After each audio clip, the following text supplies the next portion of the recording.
Dear students, मैंने आपसे कहा था कि टर्म 1 का एग्ज़ाम जब तक आपका नहीं होता है, चालू नहीं होता है, तब तक मैं आपके साथ में बना रहूँगा और आपको गाइड करूँगा।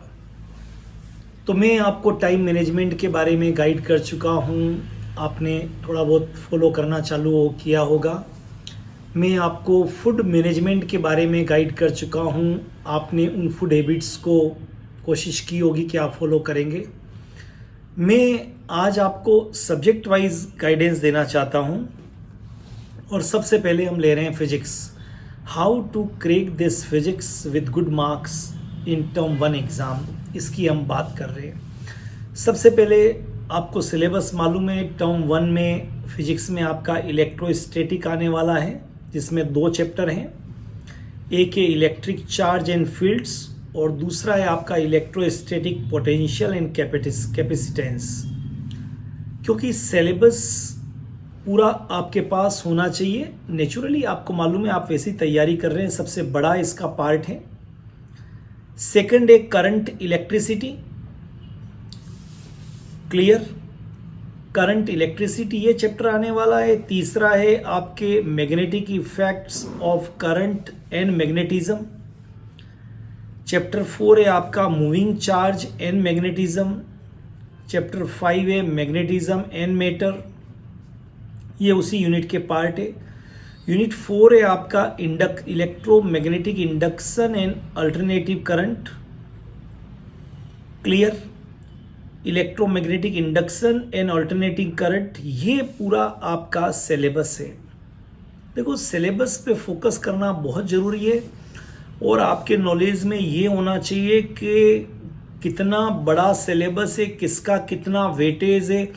अगर ये आपको क्लियर नहीं हुआ तो यकीन मानो it creates problem for you, क्योंकि आपको अंदाज़ा नहीं है कौन सा चैप्टर बाकी बड़ा है और कौन सा चैप्टर छोटा है, ये आपको अंदाज़ा नहीं है। तो मैं आपको सबसे पहले बताता हूँ इलेक्ट्रोस्टैटिक, ये मेजर टॉपिक है, सबसे ज़्यादा वेटेज इसी का है।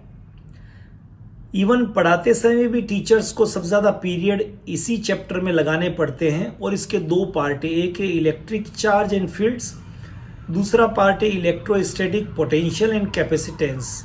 मेजर टॉपिक है, बड़ा टॉपिक है, वेटेज भी सबसे ज़्यादा है। दूसरे जो चैप्टर हैं आपके यूनिट करंट एंड इलेक्ट्रिसिटी, ये आप मान के चलिए, plus magnetic effect of current and magnetism, मतलब moving charges and magnetism and matter, ये दोनों मिला के ये यूनिट बनेगा। ये कह लीजिए करंट इलेक्ट्रिसिटी कह लीजिए। टीचर्स को पढ़ाने के लिए टाइम भी दोनों को बराबर दिए गए हैं और दोनों में इनका वेटेज भी जो है वो बराबर है, ठीक है। इसी में यूनिट 4 है electromagnetic induction and alternating current. वापस उसको मैं दूसरा बोलना चाहूँ तो इलेक्ट्रोमैग्नेटिक इंडक्शन को एक पार्ट कर लीजिए और अल्टरनेटिंग करंट को एक पार्ट कर लीजिए।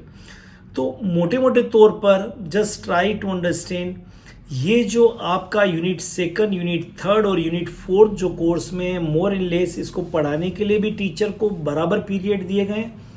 अगर इलेक्ट्रोस्टैटिक में पढ़ाने के लिए वहाँ पर टॉपिक अगर 23, 24 दिए गए थे यूनिट्स, मतलब डेज पढ़ाने के लिए पीरियड्स, तो यहाँ पर 16, 17 पीरियड्स सबके लिए दिए गए थे, क्लियर। तो ये पीरियड्स का मैंने आपको बताया है सारा।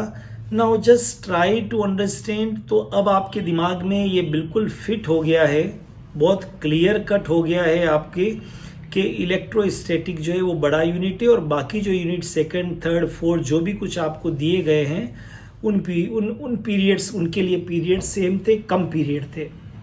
ये आपको आना चाहिए। तो आपको कैसे चालू करना है और कैसे आपको ख़त्म करना है जिससे आप प्रॉपर मार्क्स ला सकें। तो पहली बुक और आखिरी बुक मैं एक ही कह रहा हूँ आपको, और वो है आपके NCERT। दूसरे बुक नहीं, दूसरा नोट्स कहूँगा, वो है आपके टीचर के नोट्स जिनसे आप लगातार पढ़ रहे हैं। गो थ्रू द नोट्स बहुत अच्छी तरह से उसकी रीडिंग लगाइए, एक भी लाइन मत छोड़िए। एक ही बुक बोला है मैंने एनसीईआरटी, और एक ही नोट्स बोले मैंने आपके टीचर के क्लास नोट्स, स्कूल के नोट्स हो चाहे कोचिंग के नोट्स हो, जो आपने बहुत अच्छे लिखे हुए हो। किसी और बुक को अभी टच नहीं करना है फिजिक्स में, और न किसी और बच्चे के नोट्स को अभी टच करना है। आपके अपने ओन हैंड राइटिंग में लिखे हुए नोट्स, ये आप ब्रह्म वाक्य समझ लीजिए। नया नया कुछ नहीं करना है। और एनसीईआरटी लाइन टू लाइन पढ़ डालनी है, और जो मेन फॉर्मूले उसको एनसीईआरटी में हाईलाइट कर लीजिए। आपके क्लास नोट्स में जो डेरिवेशन है, जो फॉर्मूले, उनको हाईलाइट कर लीजिए और उनको जो है हाइलाइटर से मार्क कर लीजिए। ये मैंने दूसरा काम आपसे कहा है फिजिक्स में, अपने एक्सपीरियंस से और बोर्ड के सैंपल पेपर को देखने के बाद मैं आपको ये गाइड कर रहा हूं। इसलिए एक बुक एनसीईआरटी, एक नोट्स आपके क्लास अपनी हैंड राइटिंग में लिखे हुए, आपके कोचिंग या स्कूल के बेस्ट नोट्स जो भी है। और अभी आप सब लोगों के पास नोट्स बहुत अच्छे होंगे, वो इसलिए होंगे क्योंकि टीचर ने ऑनलाइन पढ़ाया और पीडीएफ डाले, तो नोट्स आपने लिखे होंगे। अगर अभी भी नोट्स नहीं लिखे हैं तो कम से कम पीडीएफ को काम है। Don't waste time to write the notes, note down the notes. अभी आप आपके पीडीएफ को भी ले सकते हैं, आप उसकी जीरोक्स निकलवा सकते हैं। और आपके मोबाइल में अब ठीक है ना, अभी जो हो गया सो हो गया।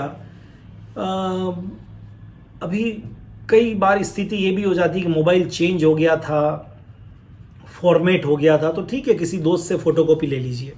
तो नोट्स आपके पास हो गए, बुक आपकी तय कर दी मैंने। 15 दिन आपके पास है, याद रखिए ये 15 दिन बहुत आपकी लाइफ में इंपॉर्टेंट है।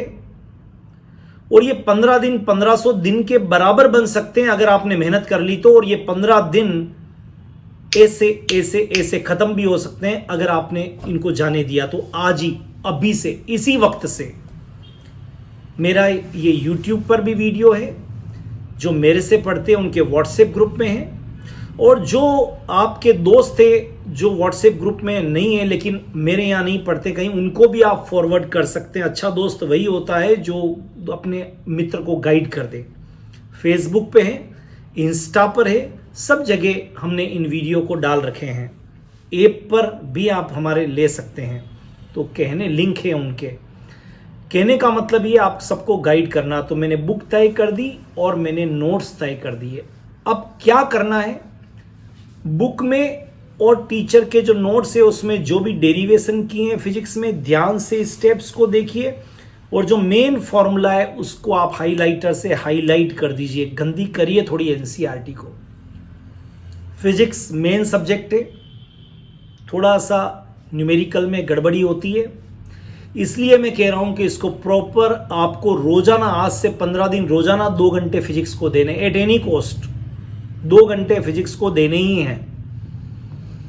ये फिजिक्स, केमिस्ट्री, बायोलॉजी में इसका कोई रोल नहीं है, लेकिन आपकी एनर्जी लेवल, आपके जो तैयारी में है उसमें ये बहुत बड़ा रोल प्ले करता है। नींबू का, लेमन का मैं बहुत एग्जाम्पल छोटा सा देता हूं कि 1 लीटर दूध लो, उसको भी स्पॉइल्ड करने के लिए एक लेमन की ड्रॉप, नींबू की ड्रॉप काफ़ी है। 10 लीटर लो तो भी लेमन की 1 ड्रॉप काफ़ी है। ये फिजिक्स आपके दिमाग में खराबी करेगा, और जब आप केमिस्ट्री पढ़ने बैठेंगे तब भी आपको प्रॉब्लम करेगा। इसलिए मैं कह रहा हूँ कि आप इसको 2 घंटे पर डे दे दीजिए। इसको अटेंशन, कीप इन माइंड, इसको आपको एंटरटेन ज़्यादा करना है। आगे ऑब्जेक्टिव लेवल के पेपर्स आपको स्कूल में दिए होंगे, नहीं तो कोचिंग में दिए होंगे, नहीं तो टीचर ने कहीं न कहीं से लाके मार्केट में टर्म 1 के अकॉर्डिंग बहुत सारी ऑब्जेक्टिव लेवल की किताबें आ गई हैं। मार्केट में टर्म 1 के अकॉर्डिंग बहुत सारी ऑब्जेक्टिव बुक्स आ गई है, अलग अलग पब्लिकेशन हाउस की। कोई भी केवल केवल टर्म 1 के लिए उसका यूज होगा और कहीं नहीं है। वो बुक ले लीजिए अगर आपके पास आपके स्कूल ने या कोचिंग ने नहीं दिए हैं, या फिर बोर्ड के सैंपल पेपर, बोर्ड की साइट पे जाके सबसे बेस्ट तो बोर्ड के सैंपल पेपर है, क्योंकि बोर्ड ही इन एग्जाम के पेपर बनाएगा और बोर्ड इज वेरी काइंड। वो चाहते हैं कि सब बच्चे टर्म 1 में टॉप करके निकले, ताकि आगे कोई भी स्थिति रहती है तो कोई प्रॉब्लम नहीं हो। जब आप इन सारी सिचुएशन को जानते हैं तो आपको बोर्ड के सैंपल पेपर को गो थ्रू करना चाहिए। नेट पर सीबीएसई के साइट पे सारे पेपर अवेलेबल हैं, सेट 1 सेट 2 अवेलेबल हैं, नहीं तो मैंने कहा है मार्केट में भी अवेलेबल है, वो ले लीजिए और ऑब्जेक्टिव प्रॉब्लम्स को कैसे करते हैं उसको देख लीजिए।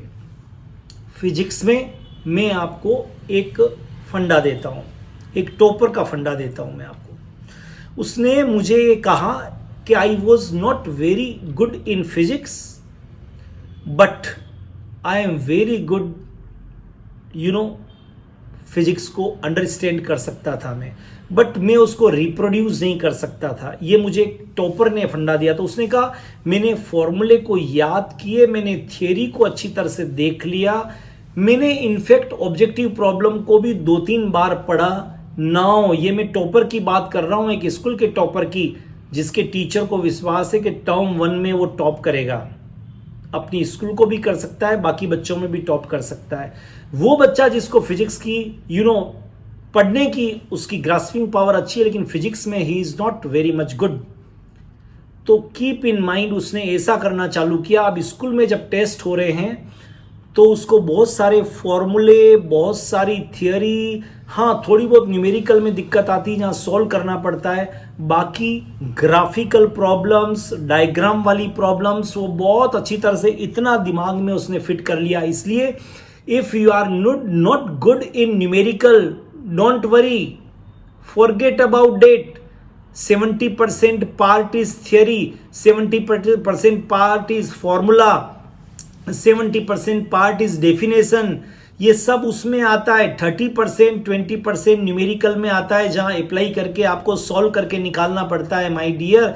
इसलिए अपने दिमाग की कंडीशनिंग ऐसी रखो कि 70% तो भैया थ्योरी ही है, 20% 30% में न्यूमेरिकल करने हैं और उसमें भी पहचानना है कौन सा फॉर्मूला लगेगा। यार आप कितना इजी होता है बोलना कि फिजिक्स में न्यूमेरिकल नहीं होते हैं। आपने करके देखे? यार देखो मैं थोड़ा सा बोल भी रहा हूं, आपको बोलना पड़ेगा, इंजेक्शन भी लगाने पड़ेंगे आपको। आया ना समझ में? नाम के आगे डॉक्टर है और इंजेक्शन लगाना नहीं आता है तो डॉक्टर किस काम का? Are you getting my point? So try to understand. मैं आपको थोड़ा सा डांट भी रहा हूं मैं आज बच्चों को, न्यूमेरिकल नहीं होते, एक ही रोना लेके बैठ जाते हैं। अरे यार ये क्या बात हुई है यार दोस्तों, ये क्या बात हुई?